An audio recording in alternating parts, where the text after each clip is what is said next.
विषय ये है, are you a watchman of God? क्या आप परमेश्वर के पहरुए हैं? अंतिम दिनों में परमेश्वर हमें बुलाया। हम सब जानते हैं हम अंतिम दिनों के हैं, और इस अंतिम दिनों में हमें कई जिम्मेवारियां भी दिया। हम इस अंतिम दिनों में रहते समय कई जिम्मेवारी हम पूरा करने वाले हो जाए।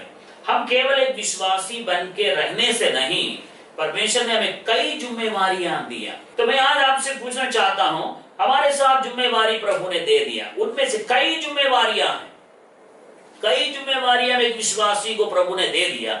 उनमें से एक जिम्मेवारी है, हम अपने देश में जहां पर आप रहते हैं, जिस नगर में आप रहते हैं, जिस सिटी में आप रहते हैं, जिस जिले में आप रहते हैं, मैं और आप रहते हैं, उस जिले का, उस सिटी के और आसपास अड़ोस पड़ोसियों के लिए एक पहरुए हैं।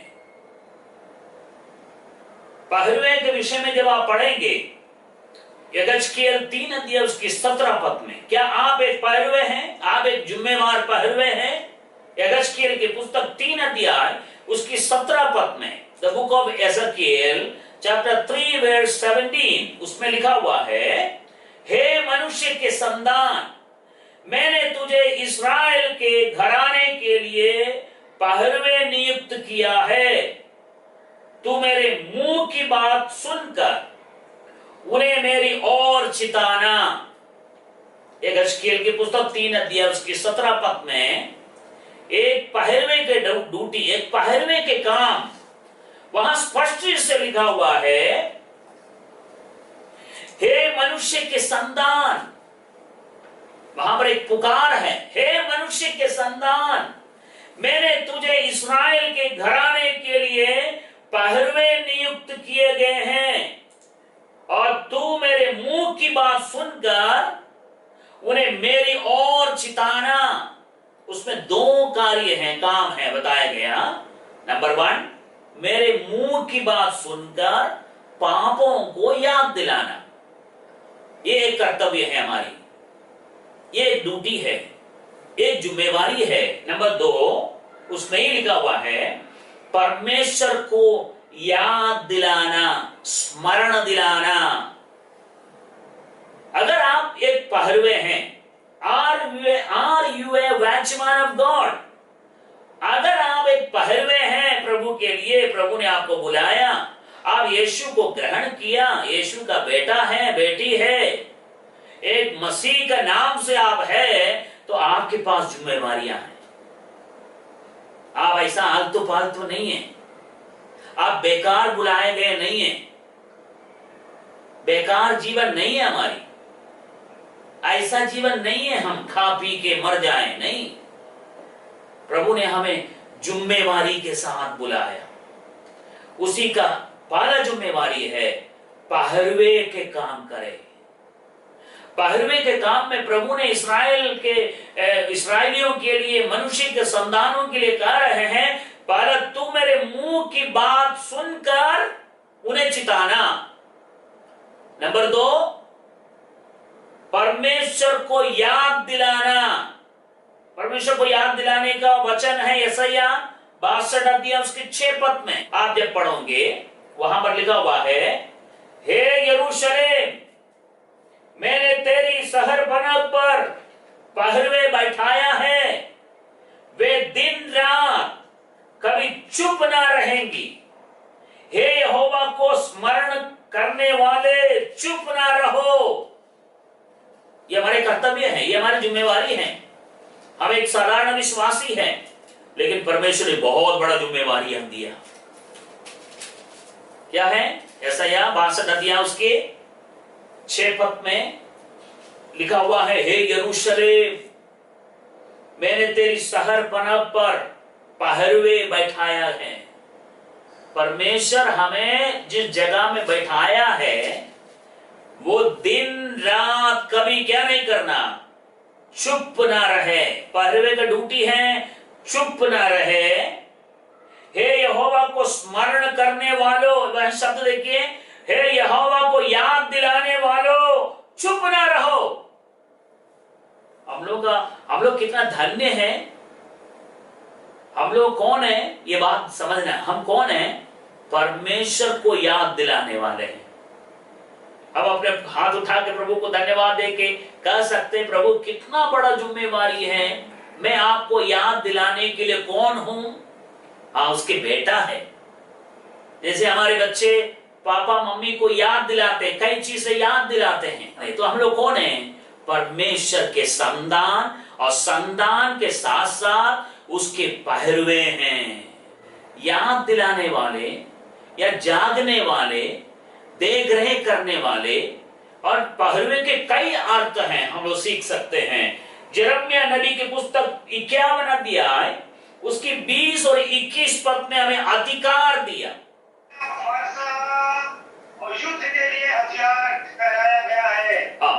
तेरे द्वारा मैं जाति जाति को तितर बितर करूंगा, और तेरे ही द्वारा राज्य राज्य को नष्ट करूंगा।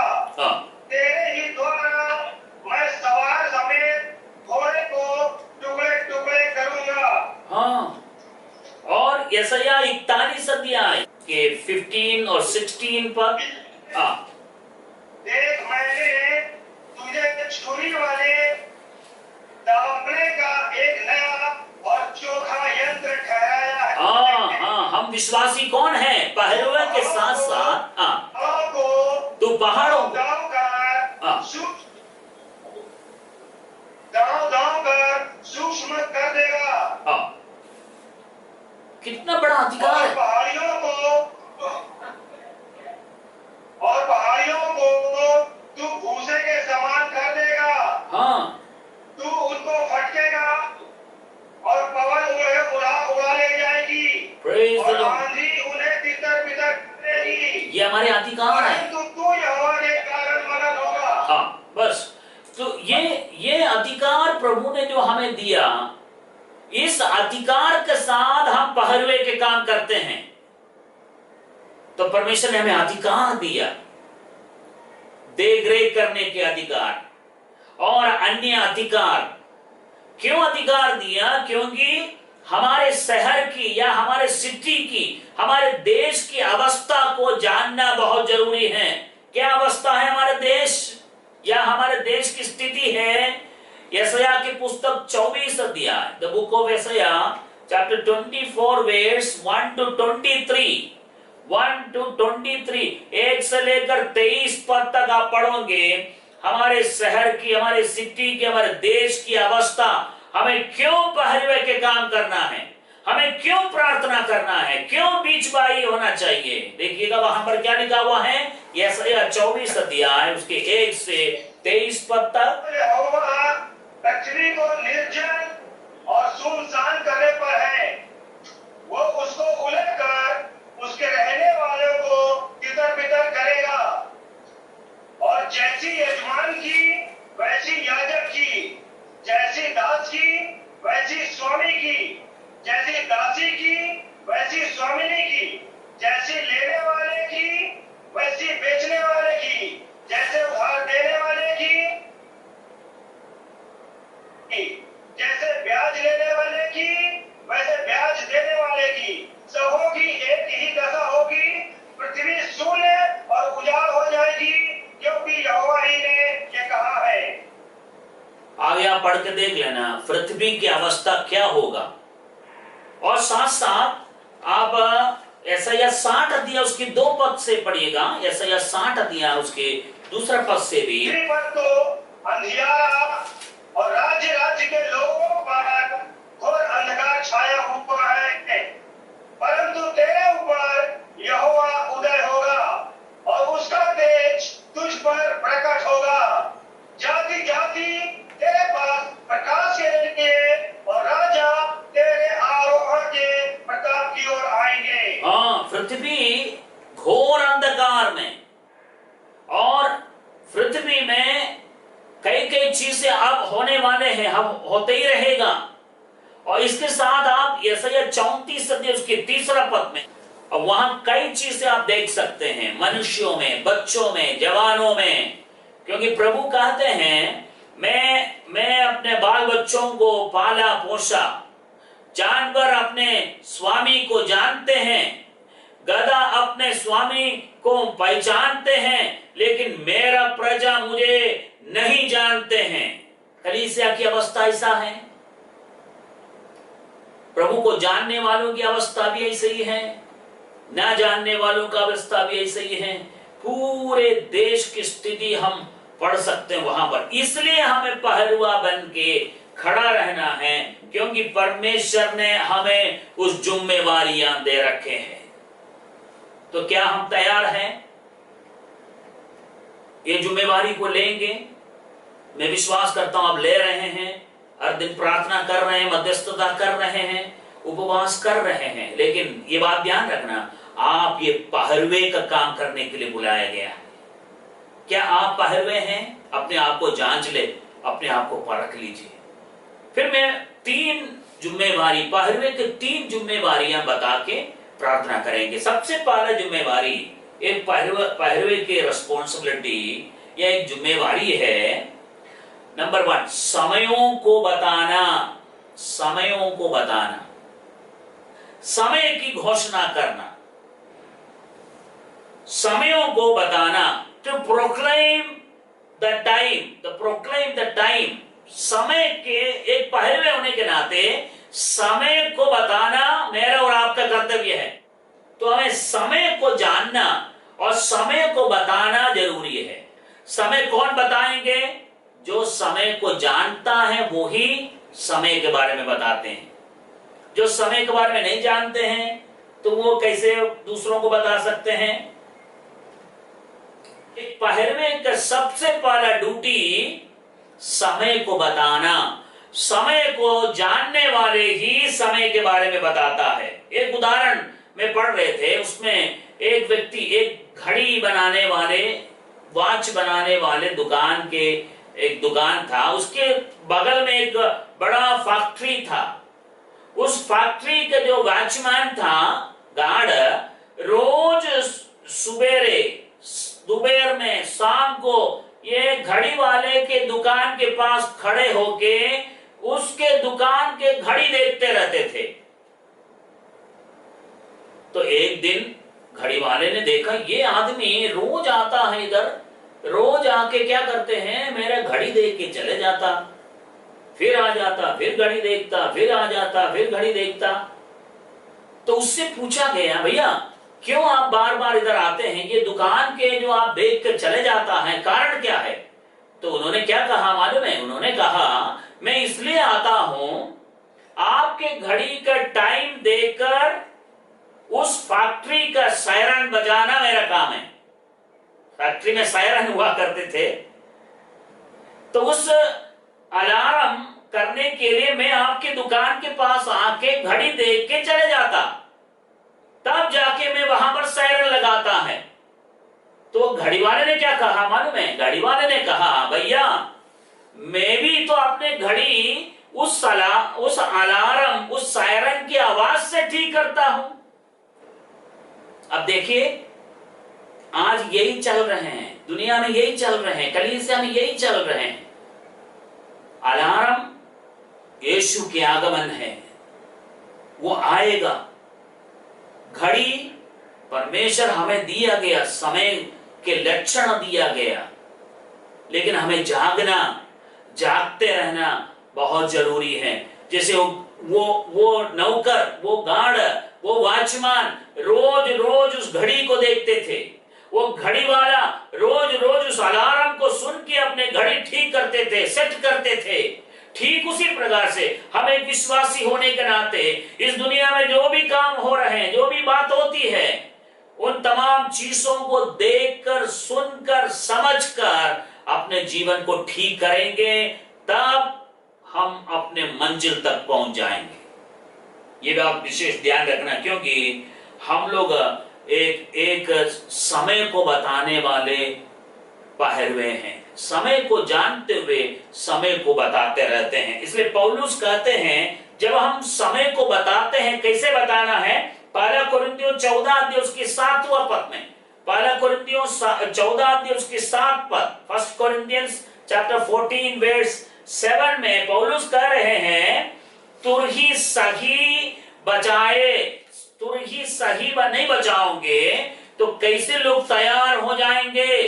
तो हम एक तुरही के समान हैं, हमारे तुरही अच्छी रीत से फूकना हमें जरूरी है। हम परमेश्वर की उपस्थिति में एक तुरही का काम करना है। हमें एक पहरुआ, अपने पास एक फिसिल होता है, अपने पास एक अलार्म होती है चेतावनी देने के लिए। आपने देखा होगा बड़े बड़े फैक्ट्री के सामने, बड़े बड़े कार्य के सामने खड़े होते, बैंक के सामने और अन्य जगहों में खड़े होते हैं। वहां के गार्ड जो हैं उनके पास तमाम चीजें ऐसे होती हैं जो जल्दी से अलार्म बजा के लोगों को इकट्ठा कर सकते हैं। तो पौलुस कह रहे हैं हमारा भी अलार्म सही रीति से बजाएं, जानने के बाद, अच्छी रीति से जानने के बाद ही हम लोगों को बता सकते हैं। प्रेरितों के पुस्तक 19 अध्याय उसके 32वां पद में लिखा हुआ है, वहां कोई कुछ चिल्लाता था और कोई कुछ, वहां पर चिल्लाने की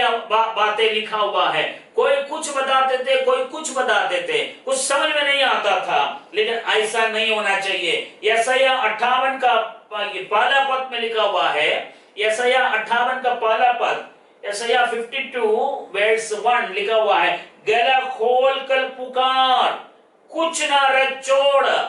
गला खोल कर हमें क्या करना चाहिए? पुकारना चाहिए, कुछ ना रख छोड़ना है। अगर आपने सच्चाई को जाना है, प्रभु को जाना है, प्रभु का राज्य को जाना है, आप एक तुरही का काम करता है, तुरही भूखती है तो सही फूकना दूसरा ड्यूटी है उनकी, दूसरा काम है रखवाला करना। रखवाला करना है, पहले समय को जानना और समय को बताना। नंबर 2, रखवाला करना या देख-रेख करना। उसको हम देखते हैं यहेजकेल की पुस्तक 22 अध्याय उसका 30 और 31 पद में। उनने ऐसा मनुष्य ढूंढना चाहा जो बाड़े को सुधारे और देश के निम्न नाके में मेरे सामने ऐसा खड़ा हो कि मुझे उसका नाश ना करना पड़े, परंतु ऐसा कोई ना मिला। इस कारण मैंने उन पर अपना रोष भड़काया और अपनी जलजलाहट की आग से उन्हें भस्म कर दिया है। मैंने उनकी चाल उन्हीं के सिर पर लौटा दी है। परमेश्वर की यही वाणी है। Praise the Lord. एक पहले होने के नाते परमेश्वर ने हमें मध्यस्थता करने वाले या मध्यस्थ बनाया गया। इसका मतलब क्या है? रखवाला करने का मतलब, बीचबाई करने का मतलब, मैंने उनमें ऐसा मनुष्य ढूंढना चाहा जो बाड़े को सुधारे और देश के निमित्त नाके में मेरे सामने ऐसा खड़े हो कि तुझे उसका नाश करना ना पड़े। मैं और आप हैं वो, इस देश के लिए, इस राज्य के लिए, इस महामारी के समय, इस कष्ट के समय मेरे और आपका ड्यूटी है क्या करें? बार बार हम अपने लोगों के लिए, परमेश्वर और लोगों के बीच में क्या करें? मध्यस्थता करें, बिचौली के सेवा करें। हम में से कितने लोग ऐसा कर रहे हैं मैं नहीं जानता हूं, लेकिन कई लोग ऐसा करते हैं। मैं उनके लिए धन्यवाद देता हूं। इसलिए हम लोग बार बार कहते हैं उपवास में, प्रार्थना में, चेन प्रेयर में और अन्य प्रार्थनाएं क्यों करना? क्योंकि मैं और आप एक बिचौली है, बिचौलीपन की सेवा कर रहे हैं, एक मध्यस्थता की सेवा कर रहे हैं। अगर हम मध्यस्थता की सेवा करके परमेश्वर के लिए प्रयोजन नहीं बनेंगे तो लूक का 13 अध्याय 6 से 9 पद तक जब आप पढ़ोगे, लूक का 13 अध्याय उसके 6 से 9 पद तक फल रहित अंजीर पेड़ को आप देख सकते हैं। फल रहित अंजीर का पेड़। मैंने अंकुर के बारी में एक अंजीर का पेड़ के पास गए। ये कलीसिया को दर्शाता है। अंगूर का पेड़ कलीसिया को दर्शाता है और अंजीर का पेड़ मनुष्यों को, हम लोगों को दर्शाता है। तो परमेश्वर के वचन है, वहां पर आप पढ़ के देख लेना, लेकिन वहां पर क्या नहीं मिला? फल नहीं मिला। फल ना मिलने की वजह से उस स्वामी ने कहा 3 वर्ष से हम इसमें फल ढूंढ रहे हैं। वहां वर्ष भी लिखा हुआ, 3 साल से हम इस पेड़ में क्या देख रहे हैं? फल देख रहे हैं, लेकिन फल नहीं मिला। तो माली ने, यार उसकी मालिक ने कहा इसको काटो, इसको रोको मत, ये जमीन के लिए रोकना नहीं। तो क्या किया मालूम है देख रेख करने वाले? और मध्यस्थता किया, बीचवाई होकर स्वामी से बोला, स्वामी प्लीज उसको रोकने दीजिए, कुछ दिन और भी हम लोग देखते हैं और उसको फिर से हम लोग देख लेंगे, इसमें फल पाएगा या नहीं पाएगा, उसके बाद उसको काट के फेंक दिया जाएगा। उसी की मध्यस्थता से, उसी की प्रार्थना से वो पेड़ को फिर से रोक दिया गया। हम लोग पढ़ते हैं, वहां पर पढ़ते हैं के लिए निनवे के लोग पश्चाताप किया, मन फिराया, परमेश्वर ने उसको फिर से मौका दिया जिंदा रहने की। इस्राएली लोग कुड़कुड़ाया, बड़बड़ाया, लेकिन फिर भी परमेश्वर ने मध्यस्थता की, मूसा ने मध्यस्थता की, यहोशू ने मध्यस्थता की। मध्यस्थता की वजह से वो जीवित रहा। प्रियो, मेरे और आपका भी काम है मध्यस्थता करना। प्रभु ने हमें बाड़े को सुधारने के लिए बीच में, उसके नाके में हमें लगाने वाले व्यक्ति है मैं और आप। इसलिए जिम्मेवारी को भूलना नहीं।